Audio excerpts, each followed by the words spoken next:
Mtazamaji na msikilizaji popote pale ulipo unapofuatilia matangazo ya moja kwa moja, ni siku nyingine tena, siku ya baraka kabisa, siku ya Jumamosi tarehe 28 ya mwezi wa 3 mwaka wa 2026. Hakika tunayo furaha kubwa sana kama wanaume leo kukuletea habari njema nyumbani kwako. Leo ni matangazo ya moja kwa moja kutoka katika viwanja hivi vya Tanganyika Packers Kawe jijini Dar es Salaam nchini Tanzania, katika madhabahu kubwa kabisa, madhabahu ya Inuka Uangaze. Kumbuka leo ni siku ya Jumamosi, kama ambavyo matangazo ambayo yamekuwa kikujia live kwa njia ya TV, kwa njia ya radio pamoja na mitandao ya kijamii.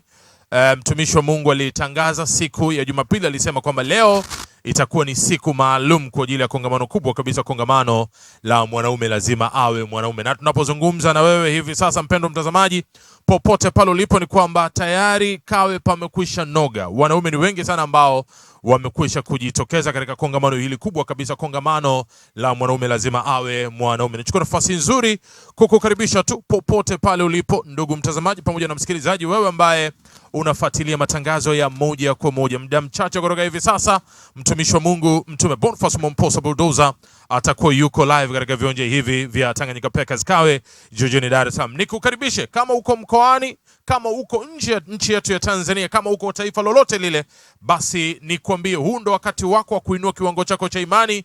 Inua imani yako ukiamini kwamba leo ni siku ya muujiza. Na napozungumza na wewe ni kwamba tayari kila kitu kimekwisha kuconset, kwa maana ya ratiba nzima imekwisha kukamilika. Tunachosubiri tu ni mtumishi wa Mungu aweze kuwasili katika viwanja hivi vya Tanganyika Packers Kawe jijini Dar es Salaam, mahali ambapo linapatikana hema kubwa kabisa, hema la madhabahu ya Inuka Uangaze, ambaye anakukaribisha kwenye matangazo moja kwa moja siku hii leo. Si mwingine bali ni Andrew Michael Chopa, lakini pia siko peke yangu leo bwana. Tumepata baraka ya kuwa na timu ya kutosha. Hapa pia ninaye David Pasco, lakini pia ninaye Ram. Watu ambao tutakuwa tunakuletea matangazo moja kwa moja kutokea katika viwanja hivi vya Tanganyika Packers Kawe jijini Dar es Salaam nchini Tanzania. Nikwambie leo ni siku yako ya muujiza, leo ni siku ya kwenda kupokea. Bana, mko vizuri? Tuko vizuri sana, tuko vizuri sana, na leo ni siku yetu, ndio maana unatuona tuko hapa wanaume tukiwa. Kwanza wanasema si vibaya watu kupeana maua. Of course sio mmependeza, maana nikisema mmependeza mimi nitakuwa najiondoa bana. Tumependeza, hongereni sana pia kwa kupendeza. Asante sana, na wewe naona umependeza sana. Kila mmoja amependeza. Rambegeze amependeza sana pia. Ndio kabisa, siku yenyewe mwanaume lazima awe mwanaume. Mamlaka yote, sio kwamba tumejipa, tumepewa na Mungu mwenyewe. Amen. Kwa hiyo mwanaume lazima tuwe wanaume haswa kabisa. So leo ni kongamano zuri sana ambalo tumeshuhudia katika makongamano kama haya. Ndio. Ni moja ya makongamano ambayo ni muhimu sana duniani kote. Kama watu wangejua hii siri ya hiki ambacho mtumishi wa Mungu anakifanya, ni kitu kikubwa sana. Ni kongamano ambalo maisha ya wanaume wengi yamebadilika, na tutasikia pale baadaye wanaume ambao Mungu amewatendea. Wanaume ambao walikuwa chini kiuchumi sasa wako juu, lakini pia wanaume ambao tunafahamu changamoto ya umeme sasa hivi. Ndio, magonjwa yamekuwa kiwasumbua wengine pia. Yes, magonjwa. Nazungumzia umeme ni tatizo kubwa pia kwa wanaume wengi. Wanaume wengi. Mpaka wanashangaa sometimes kwenye ndoa kuna changamoto kwa sababu wanaume wamepoteza ule uwezo wa kuwa mwanaume kwenye ndoa. Yes, kabisa. Kwa hiyo na katika vitu vikubwa ambavyo unaeleza hapa, heshima ya baba ni nguvu za kiume kwa sababu mtumishi wa Mungu anatumia umeme, anatumia tafsida umeme, lakini unajua ni nguvu za kiume. Imekuwa ni changamoto kwa vijana, sio wa baba, vijana wadogo kuanzia umri wa miaka 15, 18 hadi 23 hadi 30 huku bado wanapitia hizo changamoto. Kwa hiyo hili ni janga la taifa. Lakini kwa kupitia kongamano hili la mwanaume lazima awe mwanaume, tumekuwa tukiona hiyo baadhi ya watu ambao wamekuwa wakija na hizo shida za ukosefu wa hizo nguvu ambazo mtume huwa anatafsiri, anasema ni nguvu za mwanaume.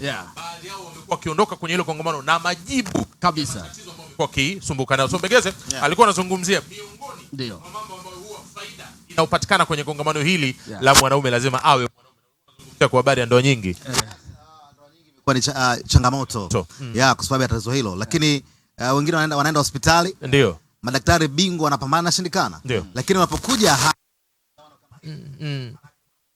anakuwa mwanaume kweli kweli.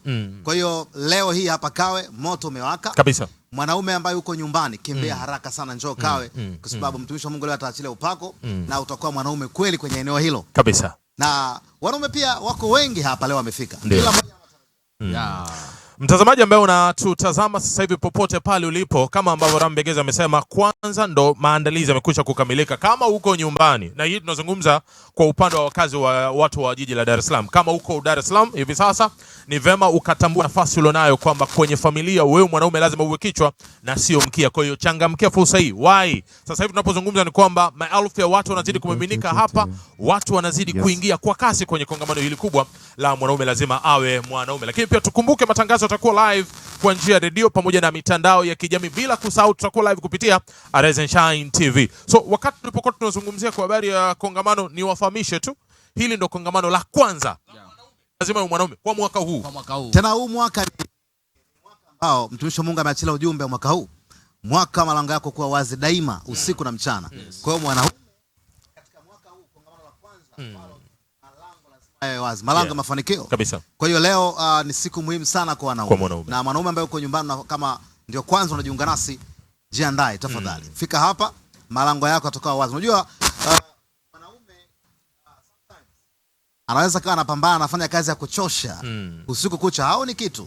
Lakini kupitia ile kongamano kuna mambo yatafunguka. Kabisa. Malango yatakuwa wazi. Ndio maana mtumishi wa Mungu ametupa ujumbe huu mwaka 2026. Malango kuwa wazi. Watu wa Mungu tunaishi kwa neno hilo. Kabisa. Na ukiliamini kama mwanaume, lazima utakuwa mwanaume kwenye kila eneo. Kabisa. David Pasco umekuwa ni moja kati ya watu ambao unahudhuria kwenye makongamano mwanaume lazima awe mwanaume miaka mingi.